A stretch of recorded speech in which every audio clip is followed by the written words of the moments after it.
Assalamualaikum warahmatullahi wabarakatuh. Perkenalkan, nama saya Lutfatul Haliyah dari Universitas Wahid Hasim Semarang, Prodi Hubungan Internasional, kelas HIA 2, dengan NIM 1910202164. Di sini saya ingin membuat video presentasi dengan tema liberalisme dalam hubungan internasional. Video ini dibuat untuk memenuhi tugas mata kuliah Public Speaking yang diampu oleh Ibu Anna Julia Hartati, SIPMA. Oh ya, di sini saya ingin menampilkan videonya. Jangan lupa tonton ya teman-teman. Saya Lutfiatul Haliyah, NIM 1910202164, ingin mempresentasikan tentang liberalisme dalam hubungan internasional. Lanjut, Kak. Asumsi dasar liberalisme dalam HI menurut Jackson dan Serosen. 1. Pandangan positif tentang sifat manusia. 2. Keyakinan bahwa hubungan internasional lebih bersifat kooperatif daripada konfliktual. Percaya akan kemajuan. 4. Negara pada hakikatnya dibentuk oleh manusia, oleh karena itu memiliki sifat dasar yang sama dengan manusia. Pemikiran liberal dalam studi HI sangat erat kaitannya dengan munculnya negara liberal modern. Filsafat liberal dimulai dari John Locke di abad ke-17, melihat potensi yang besar bagi kemajuan manusia dalam civil society dan perekonomian kapitalis modern. Keduanya dapat berkembang dalam negara-negara yang menjamin kebebasan individu. Modernitas membentuk kehidupan yang baru dan lebih baik, bebas dari pemerintah yang otoriter dan dengan tingkat kesejahteraan yang jauh lebih tinggi. Ketika semua negara menerapkan prinsip ini, John Locke meyakini bahwa negara-negara itu akan saling menghargai dan saling mempercayai satu sama lain.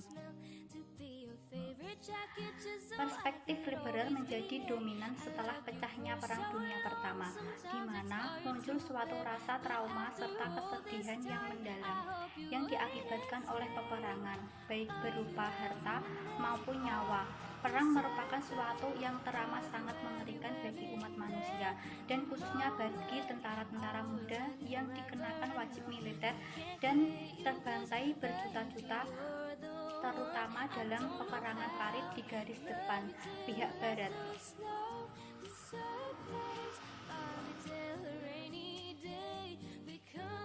Liberalisme sendiri ini disebut dengan liberalisme utopian.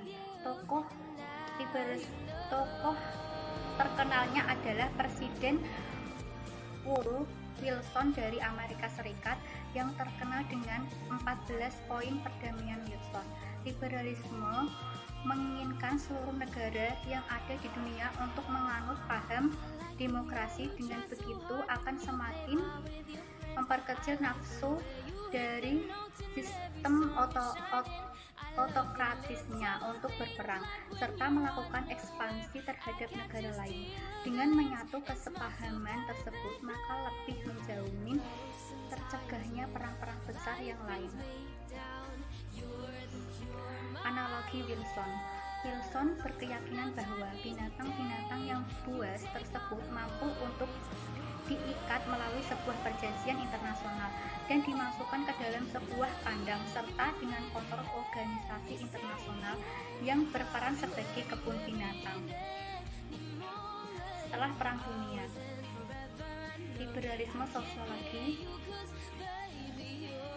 liberalisme independensi, liberalisme institusional, liberalisme republika. Liberalisme sosiologi. 1. Keterlibatan banyak pihak, masyarakat, swasta, kelompok, individu, dan sebagainya, dan pemerintah. Semakin kecilnya keterlibatan pemerintah akan menyebabkan semakin meningkatnya hubungan antar bangsa di dunia. Contohnya, konferensi kepemudaan seperti International Young Conference. Liberalisme ide interdependensi. Perekonomian internasional yang meningkatkan interdependensi antar negara akan menekan dan mengurangi konflik kekerasan antar negara. Selanjutnya, semakin besarnya tingkat interdependensi dalam hubungan internasional akan semakin mewujudkan perdamaian.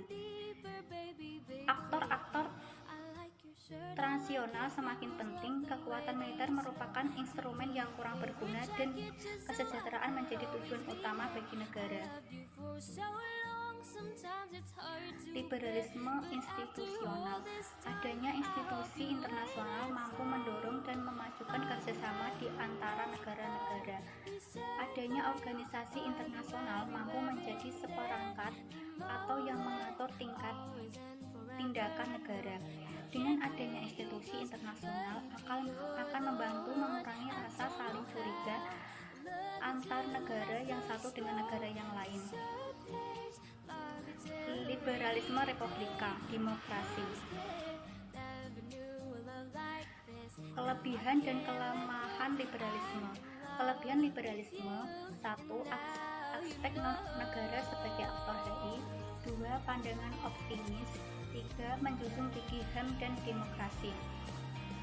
Kelemahan liberalisme: sikap positif dan kooperatif, pendapat liberalisme republika, anomali dan upaya demokratisasi melalui peperangan. Selanjutnya, saya ingin menjelaskan studi kasusnya. Upaya Indonesia menciptakan ketahanan regional. Studi kasus konflik Laut Cina Selatan. Pada tahun 1996, Indonesia kembali menyelenggarakan lokakarya mengenal potensi konflik di Laut Cina Selatan. Lokakarya yang berlangsung di Batam, Riau itu diselenggarakan oleh Badan Penelitian dan Pengembangan Departemen Luar Negeri Indonesia dan merupakan yang ke-7 kali. Lokakarya sebelumnya diadakan di Balikpapan pada tanggal 1995, Bukit Tinggi pada tanggal 1994, Surabaya pada tanggal 1993, Yogyakarta pada tanggal 1992, Bandung pada tanggal 1991, dan Denpasar pada tanggal 1990. Indonesia juga berperan sebagai pihak ketiga dalam konflik di Laut Cina Selatan. Salah satu konflik utama yang masih berlangsung di Asia Tenggara, konflik ini dianggap sebagai salah satu masalah keamanan terpenting di kawasan yang sangat mementingkan pembangunan dan kerjasama ekonomi.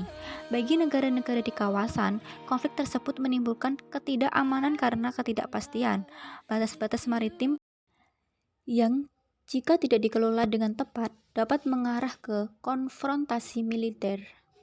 Oh ya, terima kasih ya teman-teman. Tadi videonya sudah saya tampilkan. Semoga bermanfaat. Jangan lupa komen, like, dan subscribe, oke? Kurang lebihnya saya mohon maaf. Wassalamualaikum warahmatullahi wabarakatuh.